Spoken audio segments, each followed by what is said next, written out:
2절 말씀입니다.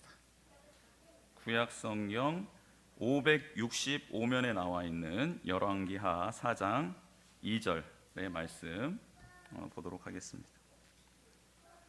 우리 한 절의 말씀이니까 같이 한 목소리로 읽겠습니다. 시작. 엘리사가 그에게 이르되 내가 너를 위하여 어떻게 하랴? 내 집에 무엇이 있는지 내게 말하라. 그가 이르되 계집종의 집에 기름 한 그릇 외에는 아무것도 없나이다 하니. 아멘. 너희의 집에는 무엇이 있느냐라는 엘리사의 질문 앞에 이제 남편을 잃어버린 한 여인이, 그리고 두 자녀를 둔 엄마인 이 여인이 우리 집에는 이제 기름 한 병밖에 남지 않았습니다 라는 말을 합니다. 그리고 그 말을 들은 엘리사를 통해 그 말을 들은 엘리사가 그 여인에게 이래저래 해라 라고 말씀을 하고, 그 말씀에 그대로 순종함으로 하나님의 기적을 맛본 이야기가 오늘 본문의 내용입니다. 그런데 이 본문에 등장하는 이 여인은 참으로 안타까운 여인입니다. 남편이 누구였냐면 선지생도였어요. 지금 말로 하면 신학생이죠. 신학생의 부인이었는데, 이 신학생이 누구냐 봤더니 아합 왕 시대에, 그리고 아합 왕의 아들 시대까지 이어지는 그 핍박의 시대 가운데 엘리사 선지자, 엘리야의 스승이죠. 엘리사의 스승이죠. 엘리야 선지자와 엘리사 선지자가 몰래 신학교를 만들어서 하나님의 뜻, 하나님의 말씀이 계속 유지되기를 원하여서 신학교를 이렇게 숨겨두고 유지하고 있었던 시대였습니다. 그 시대에 모든 것을 내려놓고 하나님의 말씀이 이루어지기를 원하고 하나님의 말씀을 배우기 위해 왔던 그 신학생의 가정이었어요. 그런데 어느 날 이 신학생이 갑자기 요절을 하게 된 겁니다. 그래서 한순간에 미망인이 돼버려요. 그래서 이 여인의 삶이 너무 기구해서 엘리사를 찾아옵니다. 엘리사를 찾아와서 이렇게 말을 하는 거예요. 아니, 우리 남편이 경건하게 하나님을 예배하고 따랐던 것 선지자님도 알고 계시지 않습니까? 그러니까 엘리사가 나 안다라고 표현을 합니다. 알고 있어요. 그런데 우리 가정이 너무 힘들고 어려워서, 그리고 돕는 일에 힘쓰다 보니 빚을 지게 되었습니다. 근데 이 빚, 이 채무를 감당할 힘이 없어서 그 사람이, 빌려준 사람이 와서 지금 우리 두 아들을 노예로, 종으로 잡아가려고 합니다. 정말 이거 어떻게 해야 될지 모르겠습니다 하면서 엘리사 선지자에게 하소연을 하고 있는 거예요. 당시 율법에는 빚을 졌을 때 갚을 수가 없게 되면 그 채무를 진 사람 혹은 그의 자녀를 종으로, 노예로 삼아도 된다라는 율법이 있었어요. 이것을 너무 악용해서 선지자들이 말년에, 왕정 시대의 말년에 선지자들이 그것을 꾸짖고 그렇게 해서는 안 된다라고 말을 한 적이 있지만, 아무튼 합법적인 일이긴 했습니다. 그러니 이 여인은 어디 가서 하소연할 데가 없는 거예요. 그래서 답답한 마음에 와서 엘리사 선지자에게 말했는데, 엘리사가 그러면 너 집에 뭐가 있냐 했더니 이제 기름 한 병이 있는데 기름 한 병 외에는 아무것도 없습니다.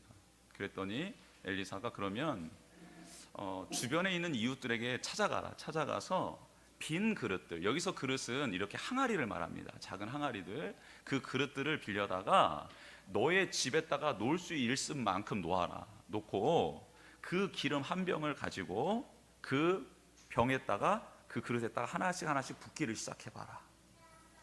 이렇게 명령을 했어요. 여인이 가서 그릇을 모아다가 진짜 문을 닫고 붓기 시작하는데 기름이 마르지 않고 계속 나오는 겁니다. 그릇들이 다 채워졌어요. 더 이상 담을 그릇이 없어지자 그 기름병에 기름이 말라버립니다.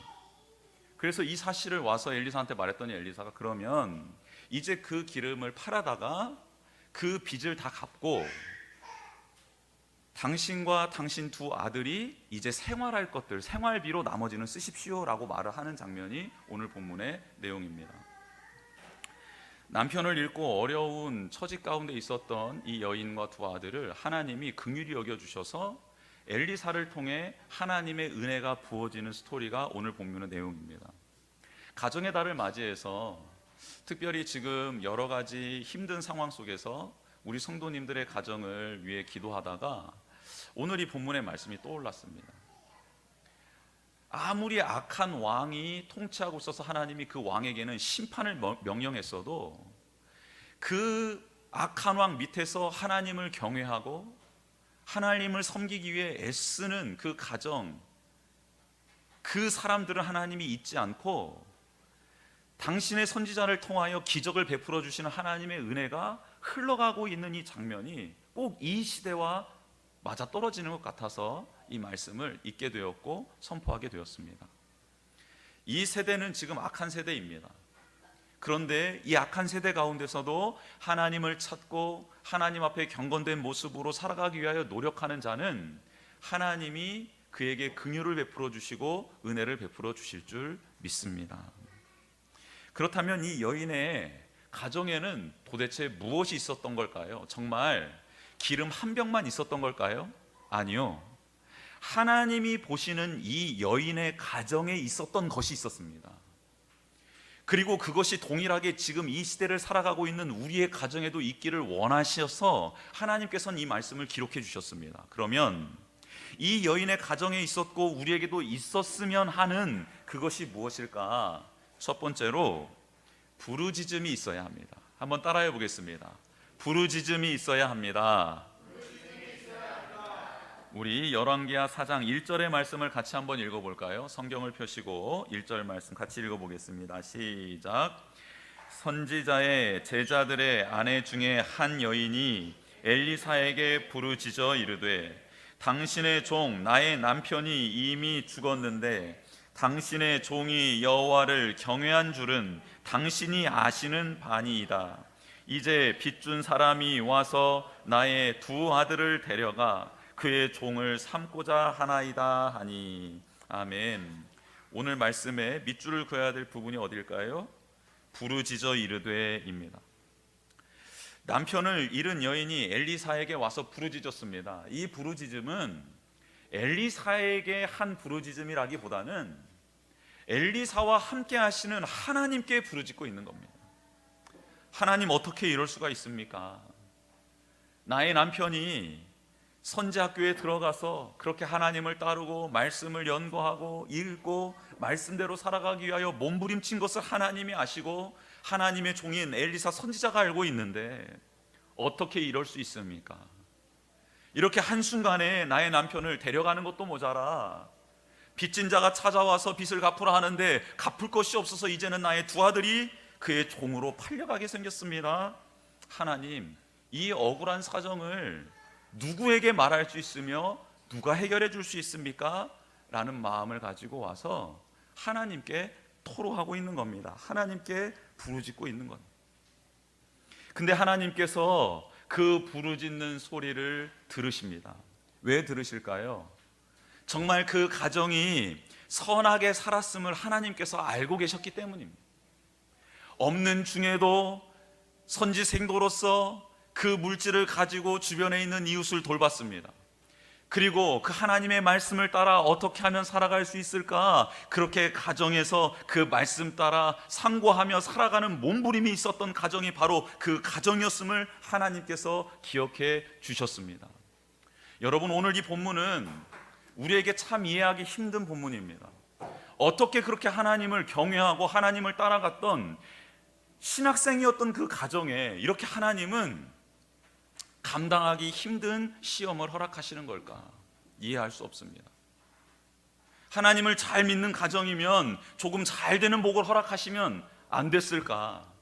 그 남편이 좀 오래 살고 그리고 그 가정이 화목하게 살아서 주변에 있는 사람들에게 나누고 베푸는 자의 삶을 살게 해주셨으면 얼마나 좋았을까라는 아쉬움이 남는 대목입니다. 만약 우리에게 이런 형편이 이런 상황이 처하게 된다면 우리는 어떻게 생활하게 될까요? 정말 믿음을 잃지 않고 하나님께 부르짖을 수 있을까요? 원망하지 않고 이 여인처럼 하나님께 간절히 자신의 상황을 토로하는 그런 삶을 살아갈 수 있을까요? 정말 어려울 것 같습니다. 환난이나 역경을 만났을 때 신앙인은 어떤 자세를 가져야 될까? 오늘 본문은 몇 가지의 사실을 우리에게 알려줍니다. 첫 번째는 예수님을, 하나님을 믿고 경건한 삶을 살고 그분을 따른다 하여 환난과 역경이 우리 가운데 일어나지 않는다라는 말씀을 성경에서 한 적이 없습니다. 나를 잘 믿어라, 나의 계명을 준수해라, 그러면 환난과 역경이 너에게서 사라질 거다라는 말씀이 성경에는 기록되어져 있지 않습니다. 오히려 환난 중에, 공고한 중에 나를 기억하고 내 앞에 와서 부르짖어라, 입을 크게 열어라, 그리하면 내가 너를 채워주겠다, 내가 너를 도와주겠다, 내가 너와 함께하겠다라는 말씀들은 넘쳐납니다. 환난을 없게 만들어주겠다라는 것이 아니라, 혹 사탄이 시기하여서 너를 시험할 때도 있고, 내가 너에게 더 큰 은혜를 주기 위하여 내가 주었던 것을 잠시 거둘 때가 있지만, 그 순간에도 나를 원망하지 말고, 나를 부인하지 말고, 내 앞에 와서 너의 사정을 간절한 마음으로 토로할 때에 내가 너를 건지며 내가 너와 함께하며 내가 너에게 새 힘을 주고 내가 너에게 돕는 자들을 붙여 그 상황 속에서도 나의 영광을 보게 하며 찰나와 같은 이 세상 가운데서 하나님의 나라를 맛볼 수 있도록 내가 너와 함께하겠다라는 말씀이 약속으로 가득 주어져 있습니다. 또 한 가지 사실은, 하나님을 경외했던 사람이 시험과 환난 중에 하나님을 원망하지 않고 그 앞에 와서 진실되게 하나님 앞에 부르짖는 이유는 무엇이냐면, 나의 생명의 주인이 하나님이시기에 나에게 시련을 주셨다면 이 시련과 역경을 극복할 수 있는 방법 또한 하나님께서 주실 것이다라는 믿음이 있기 때문입니다. 나의 생명이 주님의 것이고 나의 가정이, 나의 기업이 하나님의 것임을 인정하는 사람은, 그래서 지금 닥쳐오는 이 어려움과 환난 속에서 하나님만이 나의 기업을 다시 살려낼 수 있고 우리 가정을 회복시킬 수 있으며 그리고 나를 새롭게 하실 수 있는 유일한 분이라는 사실을 고백할 수밖에 없다라는 겁니다. 즉, 역경을 만나면 하나님을 원망하는 것이 아닌 하나님을 더 의지하는 우리가 되기를 주님의 이름으로 축복합니다. 이 여인은 원망할 요소가 너무 많았습니다. 그런데 원망하지 않고 하나님 아버지 앞에 나와 진실되게 부르짖습니다. 그 형편과 상황을 하나님께 낱낱이 고합니다. 그 고함을 하나님께서 들어주셨다라는 내용입니다. 여러분, 자녀를 키워보시면 알겠지만 어린 자녀들 생활비가 이렇게 마련됐다고 해서 어려움들이 사라지는 걸까요? 저는 사라지지 않는다고 봅니다. 제가 자녀를 키워보니까요, 먹을 것도 있고 뭐 용돈 줄 것도 있는데요, 그게 다가 아니더라고요. 이제 홀로 된 이 여인이 자녀들을 양육하며 키우며 살아가야 될 그 삶 속에 얼마나 파란만장한 일들이 기다리고 있었겠습니까? 특별히 이 시대는 여인 혼자서는 아무것도 할 수 없는 시대였는데 과부가 된 이 여인에게 도대체 무슨 소망이 있고 무슨 희망이 있었겠습니까? 그런데 오늘 본문은 우리에게 다음과 같은 사실을, 메시지를 주고 있습니다. 앞으로 어떤 시련이 다가오든지 그 상황 가운데 하나님 앞에 나와 부르짖으면 오늘 응답해 주셨던 그 하나님이 동일하게 계속해서 응답해 주시겠다라는 그 사인이, 그 메시지가 오늘 본문에 담겨져 있습니다. 사랑하는 성도 여러분, 정말 하나님 아버지 앞에 부르짖음으로 말미암아 응답을 체험하잖아요. 그러면 그 다음에 밀려오는 두려움이 두렵지가 않습니다. 왜냐하면 그 상황 속에서도 동일하게 역사하실 하나님이 계시다라는 사실이 믿어지기 때문에 그렇습니다. 우리 가정에 꼭 있어야 될 것은 무엇일까요? 부르짖음입니다. 하나님을 향해 입을 크게 여십시오. 나를 긍휼히 여기시고 사랑해 주시는 하나님을 신뢰하며 그 하나님께 엎드려 간구하는 저와 여러분이 되기를 축복합니다. 이 간구하는 소리가 가정에 있을 때, 이 간구하는 소리가 기업에 있을 때, 이 간구하는 소리가 자녀들의 입술 속에 있을 때에 하나님이 살 길을 내어주시는 줄 믿습니다. 원망이 아닌 소망을 가지고 살아갈 수 있도록 우리를 붙들어 주실 줄 믿습니다. 두 번째, 이 가정에, 이 여인의 가정에 있었던 것, 우리 가정에 있기를 원하시는 것은 자기 인식입니다. 한번 따라해 보겠습니다. 자기 인식이 있어야 합니다. 이 부인은 어려웠던 이 환경 속에서 자기가 어떤 존재인지를 인식해내기 시작합니다. 상황들을 분별해내서 파악하기 시작합니다. 무엇일까요? 지금 이 상황은 도무지 나의 힘으로는 헤쳐나갈 수 없다라는 것을 인식합니다. 여러분, 이게 너무나도 놀라운 깨달음이고 진리입니다. 하나님, 저는 이 일을 할 수 없습니다. 그래서 하나님이 세우신 종 앞에 가서 저의 이 상황을 다 낱낱이 하나님께 아뢰겠습니다.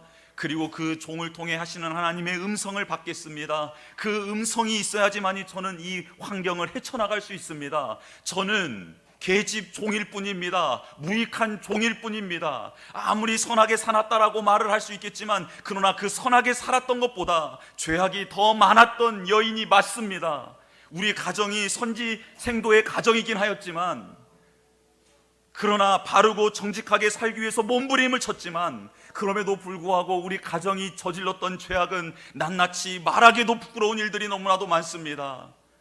하나님, 저는 죄인 중에 괴수입니다. 그러니 제발 저를 긍휼히 여겨주시고 다시 한번 제게 은혜를 베풀어 주시옵소서라고, 그렇게 자기가 누구인지를 바르게 인식하고 있었다라는 겁니다. 그리고 다 하나님이 거두어 가신 것 같았지만, 그럼에도 불구하고 주신 것 중에 남겨주신 것이 있었음을 기억할 수 있었다라는 거예요. 하나님, 있는 것이 아무것도 없습니다 라고 말할 수 있었지만, 그게 아니라 아무것도 없지만 그 중에서 하나님이 남겨주신 것이 있더라는 것을 고백한다라는 거예요. 뭘 남겨주셨습니까? 어린 두 자녀를 남겨주셨습니다. 어린 두 자녀를 보며 긍휼한 마음을 주셨습니다. 이 자녀들이 종으로 노예로 팔려가는 것을 막고 싶은 어미의 심정을 하나님께서 남겨두신 것입니다. 또 한 가지는 다 사라져버린 것 같았지만 집안에 기름 한 병이 남겨져 있었다라는 거예요. 하나님이 다 가져가신 줄 알았는데 부엌에 가서 보았더니 기름 한 병이 남아져 있었다라는 것을 이 여인은 파악하고 알고 있었다라는 겁니다. 그래서 2절에 엘리사가 이렇게 여인에게 묻지, 오늘 본문입니다. 엘리사가 그에게 이르되 내가 너를 위하여 어떻게 하랴. 이 말은 내가 너에게 할 게 없다, 네 길 네가 알아서 가라는 말이 아닙니다. 내가 너에게 해주고 싶은 일이 있는데 네가 원하는 것이 도대체 무엇이냐라고 묻는 질문입니다. 그 여인은 이미 말을 했지요, 도와달라고. 그래서 이어서 엘리사는 이렇게 말을 합니다. 내 집에 무엇이 있는지 내게 말하라. 그가 이르되 계집 종의 집에 기름 한 그릇 외에는 아무것도 없나이다 하니 라고 말을 합니다. 다 사라져버린 것 같았는데요, 선지자님, 그래도 남은 것 하나 기억나는 게 있습니다. 그게 바로 기름 한 병입니다 라고 말을 합니다. 여러분, 이 기름 한 병 가지고 무엇을 할 수 있겠습니까? 빚을 갚을 수 있겠습니까?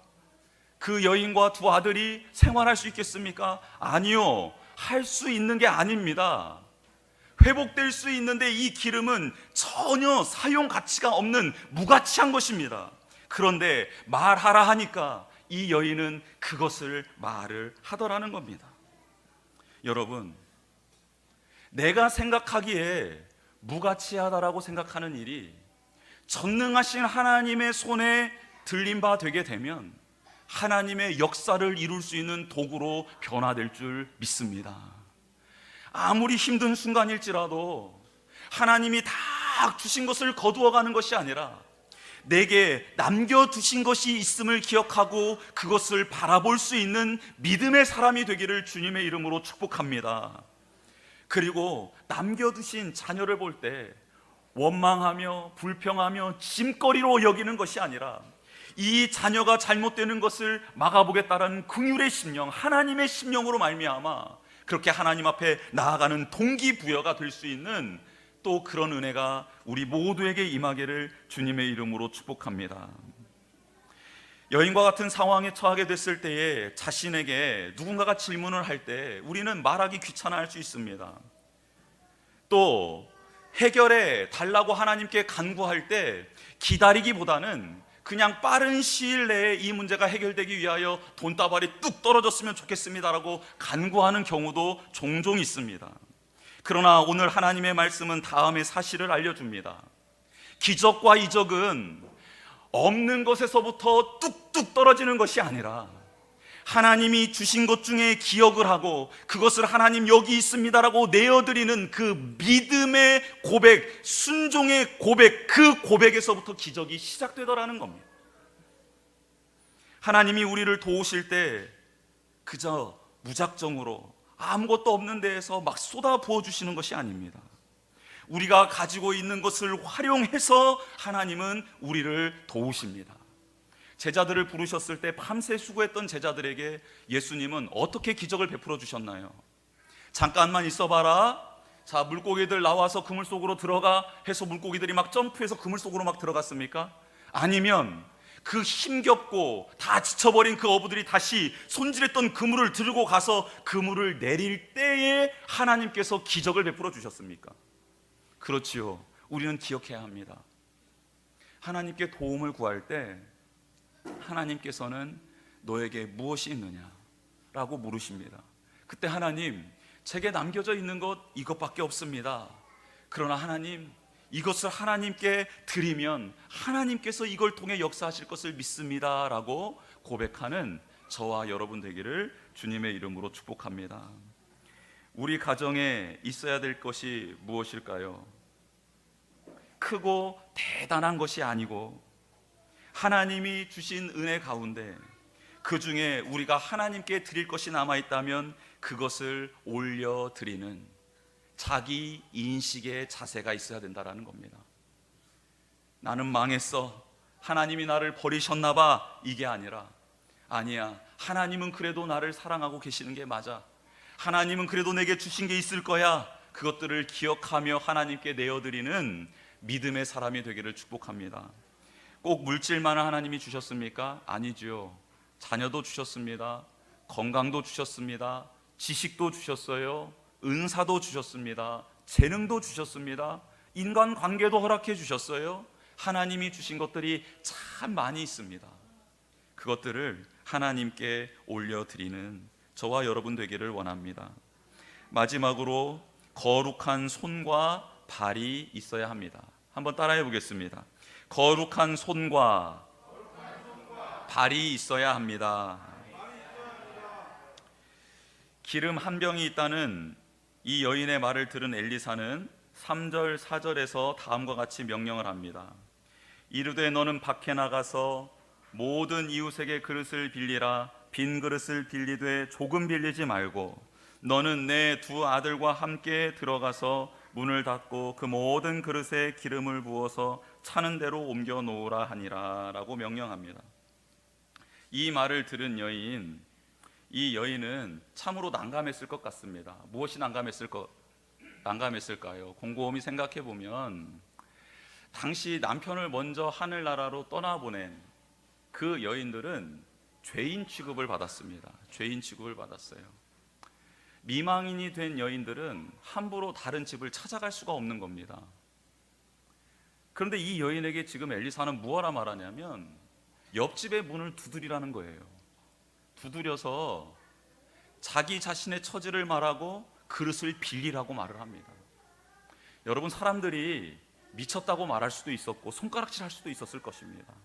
혹은 그가 인간관계를 잘 맺고 있었던 사람들은 능히 기꺼이 그릇들을 잘 빌려줬을 수도 있습니다. 아무튼 미망인으로서 하기 힘든 일이 바로 옆집 모든 이웃에게 가서 그릇을 빌리는 일이었습니다. 그리고 그 그릇을 갖다 놓고 그 한 병 기름을 아들과 함께 부어서 그 그릇을 채우라고 말을 합니다. 여러분, 그릇에 기름을 붓는 것, 이것은 다 쉬운 일입니다. 그렇죠? 이거 어려운 일입니까? 그릇에 기름을 붓는 것은 쉬운 일입니다. 그런데 한 병의 기름이 남아있다라는 것을 사실을 인식하고 많은 그릇들의 때가 찰 때까지 계속 붓는다, 이것은 쉬운 일이 아니다라는 거예요. 내 이성, 상식을 뛰어넘는 일이기 때문에 어려운 일이었습니다. 그런데 이 말을 들었던 이 여인은 그의 손과 그의 발로 거룩하게 이 일을 행합니다. 그 여인이 했던 내용이 5절 6절에 나와 있습니다. 5절 6절 제가 읽어드리겠습니다. 여인이 물러가서 그의 두 아들과 함께 문을 닫은 후에 그들은 그릇을 그에게로 가져오고 그는 부었더니 그릇에 다 찬지라. 여인이 아들에게 이르되 또 그릇을 내게로 가져오라 하니 아들이 이르되 다른 그릇이 없나이다 하니 기름이 곧 그쳤더라. 아멘. 이 여인이 한 행동은 그대로 순종해서 다 가지고 왔다라는 겁니다. 특별히 엘리사가 이 가정의 회복을 위하여 명했던 것은 엄마 혼자 행동하라고 명하지 않고 엄마와 두 아들 모두가 다 같이 이 기적의 일에 참여하라고 말씀을 하십니다. 여러분, 가족의 위기가 닥쳤을 때, 혹은 가족 중에 누군가가 위기를 닥쳤을 때 가족은 어떻게 행동해야 되는지를 오늘 본문은 말씀해 줍니다. 그 사람 혼자 나가서 애쓰고 노력한다고 가정의 문제가 해결되는 게 아니에요. 함께 십시일반 맡겨진 일들을 도움으로 말미암아 그 가정의 문제가 해결되는 줄 믿습니다. 기도해야 될 사람은 기도의 자리를, 또 위로해야 될 사람은 위로의 자리를, 몸으로 뛰어야 될 사람은 뛰어야 될 일들을, 지혜롭게 무언가를 알아서 조사하며 나눠야 될 사람은 그런 일들을, 각자의 역할들을 맡아서 가정이 하나가 되어서 하나님께 순종하는 거룩한 손과 발이 될 때에 하나님께서는 그 가정에 은혜를 베풀어 주신다라는 겁니다. 어린 두 자녀라고 해서 가만히 있었던 게 아닙니다. 그릇을 가져오는 일을 했습니다. 그 어머니는 믿음을 가지고 그 가져온 그릇에 기름을 부었다라는 것입니다. 가정은 이렇게 하나 되어서 움직일 때 하나님의 뜻을 이룰 수 있습니다. 하나님의 기적을 맛볼 수 있다라는 겁니다. 여러분, 이렇게 기름을 부었던 이 여인의 기름은 언제 끝났습니까? 그 그릇에 다 찼을 때 끝났습니다. 그런데 이 그릇의 기름들이 다 찼을 때 그 양이 어떤 양이었나? 성경은 다음과 같이 말씀합니다. 7절입니다. 그 여인이 하나님의 사람에게 나아가서 말하니 그가 이르되 너는 가서 기름을 팔아 빚을 갚고 남은 곳으로 너와 내 두 아들이 생활하라 하였더라. 아멘. 그 기름이 그쳤는데 그 받아놨던 기름의 양이 어떤 양이었나 봤더니 빚을 다 청산할 수 있는 양이 되었고, 또 남은 것을 팔았을 때는 이 여인과 두 아들이 생활할 수 있을 정도의 가격이 나오는 기름의 양이 준비되었다라는 겁니다. 여러분, 특이한 것은 이 여인과 아들이 기름을 부을 때 집의 문을 어떻게 했다라고 나옵니까? 문을 닫았다라고 나옵니다. 이 말은 무슨 말일까요? 하나님 이제 최선을 다해 준비를 마쳤습니다. 이제는 하나님만이 역사하실 순간입니다. 저의 힘으로 할 수 있는 것은 다 했는데 이제 하나님만을 바라봅니다. 이제 제가 세상 속에 의지할 것들, 모든 것들은 다 문이 닫혔습니다. 이제 오직 하나님만이 역사하실 수 있는 문, 하늘의 문만 열려 있습니다. 부디 저와 저의 아들을 긍휼히 여겨주셔서 약속하신 말씀 따라 기적이 일어날 수 있도록 도와주시옵소서라고, 그렇게 구별된 시간, 경건의 시간, 최선은 다했지만 하나님이 역사하실 시간을 내어드리는 자리로 문을 닫고 나아갔다라는 겁니다. 여러분, 이 시간이 필요합니다.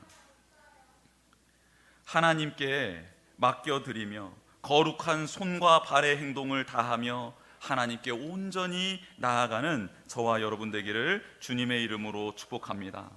예수 그리스도의 십자가의 보혈로 말미암아 우리는 죄 사함을 받았습니다. 그리고 하나님 보좌 앞에 담대히 나아갈 수 있게 되었습니다. 하나님을 만남으로 하나님이 누구인지 알게 되고 상대적으로 자신이 어떤 존재인지를 깨닫게 됩니다.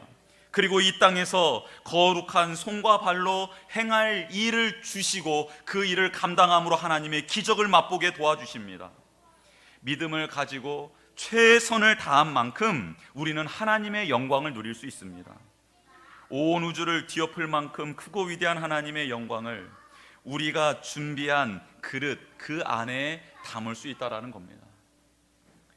문제보다 크신 하나님의 음성에 귀를 기울이십시다. 그리고 우리 성도님들의 각 가정에서도 반드시 있어야 할 것들, 그것들을 붙잡는 은혜가 있기를 주님의 이름으로 축복합니다. 함께 찬양하는 시간 갖도록 하겠습니다.